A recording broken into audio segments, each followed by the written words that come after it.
Bago mamatay ang palaboy, kinaligan niya ang tali ng kanyang aso. Malungkot ang mukha ng aso. Akala niya pinalalaya lang siya ng amo. Ngunit sa susunod na sandali, napalta ng mas matibay na kadena. At ang kabilang dulo ay nakatali sa amo. Makalipas ang 2 araw sakalang naunawaan ng aso na gusto pala ng amo na isama siya sa kamatayan. Matapos ang kalungkutan, nalaman niyang hindi siya pwedeng maghintay lang ng wakas. Ngunit puro basura ang nasa paligid ng palaboy. Kahit nariyan sa harap ang malinaw na ilog, hindi niya kayang tumawid. Ayaw niyang hadlangan ng tanikala ang kanyang daan. May pangako pa siyang hindi natutupad sa unang amo. Ngunit ilang ulit man siyang magsumikap ay bigo pa rin. Sa huli ay napahiga na lamang siya at sumuko sa tadhana. Ngunit hindi kinaawaan ng kapalaran ang kawawang aso.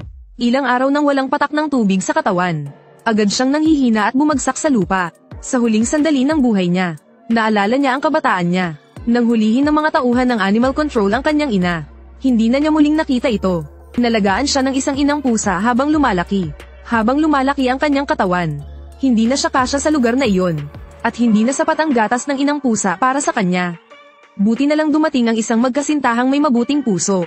Habang pinagmamasdan niyang umaalis ang mga ito matapos pakainin siya. Sandali siyang nag-alinlangan ngunit mabilis na tumakbo palapit. Ang kanyang masiglang ugali ay agad na humaling sa batang lalaki na puno ng liwanag sa harap niya. Si Lucas na mahilig talaga sa mga hayop. Dinala siya pauwi at pinangalan ng Bella. Gustong-gusto ni Bella na sumiksik sa yakap ng amo niya. Ngunit dahil abala sa trabaho, inilayo siya ni Lucas saglit. Habang pinagmamasdan niya ang asong nagagalit sa kumot, umiti na lang si Lucas ng may halong pagkabigo. Napakakulit ng munting aso. Mahilig itong kagatin ng anumang bagay sa bahay. Ngunit muli lang umiti si Lucas sa inis. Mapalad si Bella, dahil may amo siyang kalmado at mahinahon. Sa ilalim ng pag-aaruga ng amo ay lumaki siya ng maayos. Madalas siyang isama ng ina ni Lucas sa trabaho. Isang bahay gamutan iyon para sa mga veteranong sundalo. Puno iyon ng mga retiradong mandirigma. Nang makita niya ang mga peklat ng digmaan sa kanila, ramdam niya ang sakit sa kanilang mga puso. Parang dama ni Bella ang lungkot na taglay nila. Kaya sa tuwing ganoon ay lumalapit siya para yakapin sila. Tahimik siyang nakikinig sa kanilang mga kwento. At ang mga taong ito, ang magiging pinakamalaking sandigan ni Bella sa hinaharap. Akala nila mananatili ng ganoon ang masayang buhay. Ngunit hindi nagtagal ang kapayapaan. Isang gabi ay kumatok ang mga tauhan ng animal control. Dahil bawal sa lungsod ang pag-aalaga ng pitbull. Binigyan nila ng multa ang pamilya. At nagbabala na kapag nakita si Bella sa kalsada, aarestuhin nila ito ayon sa batas. Kaya bilang pag-iingat, sinimulan ni Lucas sanayin si Bella sa isang laro na tinawag niyang uwian. Umuwi ka. Kapag narinig niya ang salitang iyon, kailangang bumalik agad si Bella pauwi. Sa simula ay maayos ang lahat. Ginagamit niya ang matalas na pang-amoy para makauwi. Hanggang sa isang araw, biglang napansin ni Bella, isang tupang nag-aasar sa kanya sa labas ng bintana. Hindi niya matiis ang pang-aasar. Mabilis siyang tumalon palabas ng bintana. Diretsyong hinabol ang tupang iyon. Nang matagpuan siya ni Lucas, huli na dahil napansin na siya ng mga tauhan ng animal control. Nang makita iyon ni Lucas agad niyang tinanggal ang lubid, at nagbigay ng utos kay Bella na umuwi. Pero sa pagkakataong ito hinaranggan ni Bella ang amo at hindi gumalaw. Akala niya ay sasaktan ng lalaki ang kanyang amo. Kaya ayaw niyang umalis kahit anong sabihin. Sa huli hinawakan ng lalaki ang leeg niya ng mahigpit, at dinala siya pabalik sa kanlungan. Habang lumalabo ang anyo ng amo sa paningin niya. Unang beses na nakulong si Bella sa kulungan kaya malungkot ang loob niya. Buti na lang unang beses pa lang niya iyon. Kinabukasan binayaran ng amo ang piyansa para mailabas siya. Bago umalis binalaan sila ng mga tauhan na kapag nahuli ulit si Bella isa sa ilalim siya sa euthanasia. Ayon sa batas, wala silang magawa kaya kinagabihan pinaalis nila si Bella. Plano nilang ipaampun muna siya sa bahay ng tiyo na 400 kilometro ang layo. Pagkatapos ay kukunin ulit kapag maayos na ang lahat. Habang papalayong muli ang amo, parang naramdaman ni Bella ang isang masamang pakiramdam. At umungol siya sa sakit ng loob. Maganda naman ang buhay sa probinsya. At gusto rin siya ng tiyo. Ngunit malungkot pa rin si Bella araw-araw. Dahil tahimik ang pangungulila, at hindi naman nakakapagsalita ang aso. Hanggang sa isang araw nagpasya siyang hanapin ng amo. Tinitigan niya ang bakod at naghintay ng pagkakataon. At sa sandaling hindi napansin ng tiyo, mabilis siyang umakyat sa slide at tumalon palabas ng bakuran. Tumawid siya sa malawak na bukirin at sa bayan. At sinimulan ng 400 kilometrong paglalakbay pa uwi. Ngunit hindi inasahan ni Bella na naayos na ni Lucas ang lahat. At papunta na siya upang sunduin ito. Ngunit sadyang mapaglaro ang tadhana. Nagkasalubong sila sa isang kanto pero hindi nagkita. At doon nagsimula para kay Bella ang mahaba at 2 taong paglalakbay pa uwi. Nang araw na iyon habang nasa daan bigla itong nakarinig ng putok ng baril. Lumapit at natuklas ang isang malaking pusa iyon. Ngunit wala na itong hininga. Noon tumakbo papalapit ang dalawang mangang aso. Nang makita niyang hindi maganda ang pakay nila dali-daling nagtago si Bella. Yun pala ang malaking pusa ay tropeyo nila. Biglang may daing na narinig sa tabi. Isang munting anak ng malaking pusa ang nakatingin sa kanya ng kaawa-awa. Palamang anak iyon ng malaking pusa. Bagaman gusto niyang tumulong, ngunit kailangan pa niyang unahin ang mas mahalagang gawain. Walang nagawa si Bella kundi tumalikod at umalis. Pinagdasal niyang lamaking ligtas ang munting pusa. Ngunit hindi niya inakalang, ang munting pusa ay tila kumapit sa kanya. Saan man siya pumunta sumusunod ito ng dikit na dikit. Nang makita niya ang kaawa-awang mga mata ng kuting, naalala ni Bella ang sandaling kinuha ang kanyang ina. Doon nakatago siya sa lungga at kasing walang magawa gaya ngayon. Sa huli nagpasya siyang alagaan ang munting pusa. Hindi niya alam na ang mukhang pusa na iyon ay isang puma. Nasa hinaharap ay ilang ulit siyang ililigtas sa kapahamakan. Ngunit para buhayin ang ganitong lumalaki pang kuting ay hindi madali. Dahil hindi siya marunong manghuli sa gubat. Kaya naisip ni Bella na umasa sa mga tao. Madalas nakakakuha siya ng pagkain sa gitna ng tawanan. Minsan tinutulungan din niya ang mga mangingisda na maresolba ang problema ng pag-uwi ng maaga kapag sobrang dami ng huli. Sa ganitong paraan itinuring ni Bella na parang sariling anak ang kuting. Pinagtiyagan at pinaghirapan niya itong palakihin. Unti-unti natutunan din ng kuting ang kakayahang mabuhay. Minsan pa nga ang nahuhuli nitong pagkain ay inihahain niya sa inang kumupkop. Sa ilalim ng pag-aalaga ni Bella, ang anak ay unti-unting lumaki araw-araw. Isang araw, nakatunog si Bella ng amoy na delikado sa tabi ng ilog.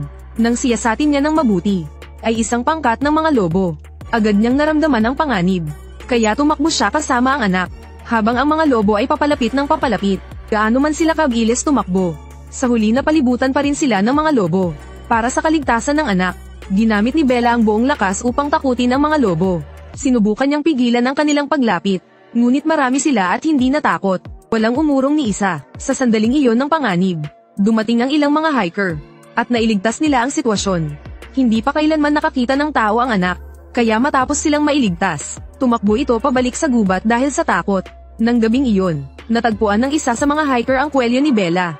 At agad niyang tinawagan si Lucas. Isang kasamahan niyang hiker ang nakarinig at gustong sumilip. Ngunit nagulat siya nang biglang lumabas ang anak ni Bella. Akala ng anak ay nasa panganib ang ina. Kaya pinigilan niya ang takot at bumalik para iligtas ito. Ngunit dahil doon si Bella ay hindi nakapagsama muli sa kanyang amo. Nagulat at nagsitakbuhan ang mga hiker. Lubos ang pagkadismaya ni Bella. Buti na lang at kasama pa rin niya ang anak.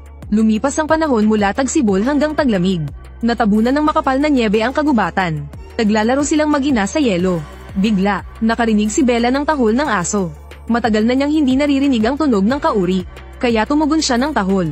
Parehong tuwang-tuwa ang dalawang aso. Habang tumatakbo papalapit sa isa't isa. Ngunit hindi nila inasahan na ang kanilang mga sigaw ang magiging dahilan ng pagguho ng nyebe. At nalunod ng nyebe ang amo ng asong pastol. Nararamdaman ni Bella ang takot ng asong pastol. Upang mailigtas ang amo nito, nagpersige ang dalawang aso na hukayin ang nyebe. Buti na lang may dalawang mabubuting tao na napadaan. At tinulungan nilang mailigtas ang amo ng asong pastol. Nalubha ang pinsala ng amo at nawalan ng malay. Dinala siya agad sa ospital. Upang hindi mapabayaan ang mga aso. Nagpa siya ang dalawang tao na kupkupin sila. Habang nakatingin sa anak sa likuran. Punong-puno ng pangungulila si Bella. Ngunit wala siyang magawa sa pagkakataong iyon. Sa maikling panahon na magkasama sila, naramdaman ni Bella ang matagal nang nawalang init. Bagaman napaka-komportable ng lugar na iyon, hindi pa rin niya mapalimutan ang unang amo niya. Nagpa siya siyang umalis doon, upang hanapin ang kanyang amo. Dumating siya sa isang maliit na bayan. Dahil sa sobrang gutom napilitan siyang bumalik sa dati niyang paraan. Kumuha siya ng inihaw na manok mula sa tindahan. At kumain sa gilid ng daan. Bigla, may isang palaboy na lumapit at nagbigay sa kanya ng mangkok ng tubig. Ngunit sa susunod na sandali, inangkin ng palaboy si Bella bilang kanya. At araw-araw ginamit siya para humingi ng awa sa mga tao. Hindi nagtagal, lalong hamina ang katawan ng palaboy. At alam niyang malapit na ang kanyang wakas. Kaya tinali niya si Bella sa sarili niyang katawan gamit ang tanikala. Nais niyang samahan siya ni Bella sa kamatayan. At sa pagtulog niyang iyon ay hindi na siya nagising. Lumipas ang ilang araw na walang dalaw ang palaboy. Kapag nagugutom si Bella kinakain niya ang mga natirang pagkain. Ngunit ang tubig na siyang nagbibigay buhay. Kailangan niyang maabot agad, ngunit mahina na ang kanyang katawan. At hindi niya maitulak ang mabigat na katawan ng palaboy. Kahit napakalapit lang ng ilog sa kanya. Naging tila pinakamalayong pagitan sa mundo. Dahil sa matagal na pagkauhaw labis na nanghina si Bella. Halos wala na siyang lakas at nakahandusay sa lupa. Ngunit sa bingit ng kamatayan, naalala niya ang isang laro nila ng kanyang amo. Handa ka na ba? Umuwi na tayo. Tama iyan. Bumalik na tayo sa bahay. Marahil dahil sa awa ng langit, dalawang batang lalaki ang nagbibisikleta papalapit. At nakita nila si Bella na kaawa-awa ang kalagayan. Agad nilang tinanggal ang tanikala ni Bella. At sa wakas na iligtas siya. Ang dating karaniwang tubig ay biglang naging napakatamis. Parang pinakamasarap niyang ininom sa buong buhay niya. Pagkatapos noon, muli siyang naglakbay pa uwi. Hindi niya alam kung gaano pa siya tatagal. Ngunit habang may pag-asa hindi siya sisuko. Ngunit pagkaraang makalakad ng ilang hakbang, muling sumiklab ang amoy ng panganib. Natagpuan siyang muli ng grupo ng mga lobo. Kaya napilitan si Bella na tumakbo ulit. Ngunit habang tumatakbo nakita niyang may bangin sa unahan. Napalibutan siya ng mababangis na lobo. Wala na siyang mapagtaguan. At mag-isa lang siyang aso laban sa mga ito. Mabilis siyang nadapa sa lupa. Ngunit bago pa siya mapahamak, biglang natigilan ang mga lobo at tumingin sa itaas. Ang munting kuting ni Bella pala ay isang puma na ngayon. Sa tulong ng puma, hindi na kayanan ng mga lobo ang laban. Pagkatapos nilang mapalayas ang mga lobo, tanging pag-aalala ang nasa mga mata ng puma. Naawa ito sa sugatang si Bella, at sabay silang nalugod sa muling pagkikita. Ngunit magkaibang mundo talaga sila, kahit pareho silang ayaw maghiwalay. Ngunit maraming bagay sa mundo ang di natin kayang baguhin. Ang naiwan sa kanila ay tanging pamamaalam. Sa huli bumalik ang pusa sa kagubatan. Habang si Bella naman ay tumungo sa lungsod ng kanyang amo. Ngunit pagdating niya sa kalsada, nabangga siya ng mabilis na sasakyan at natamba sa lupa, at napilayan ang kanyang paa. Ngunit pinilit pa rin niyang tumayo sa kabila ng sakit, dahil kailangang tapusin niya ang paglalakbay na ito. Habang papalapit ng papalapit, unti-unting naging pamilyar ang mga bahay at kalsada. Sa wakas, dumating siya sa tapat ng bahay ng kanyang amo. Ngunit pagpasok niya sa loob, napansin niyang nagbago na ang lahat sa loob. Sa pamamagitan ng amoy, alam ni Bella na matagal nang umalis ang amo. Sa sandaling iyon lubos siyang nawalan ng pag-asa. Dumaan siya sa maraming hirap ngunit di sumuko kailanman. Ngunit ngayon bumigay siya at napahiga sa lupa sa sobrang panghihina. Ngunit may pamilyar na tinig na muling tumawag sa kanya. Isa pala itong pamilyar na pusa na umampon sa kanya noon. Nang makita nito ang labis na paghihirap ni Bella, nadurog ang puso ng pasang ina. Ngunit pinatatag niya si Bella na magpatuloy. Hanggat di pa tapos ang laban di kailanman dapat sumuko. Huling nagkaroon ng lakas si Bella. Tumalon siya palabas ng bintana. At bitbit ang huling pag-asa pumunta siya sa pamilyar na ospital ng mga veterano.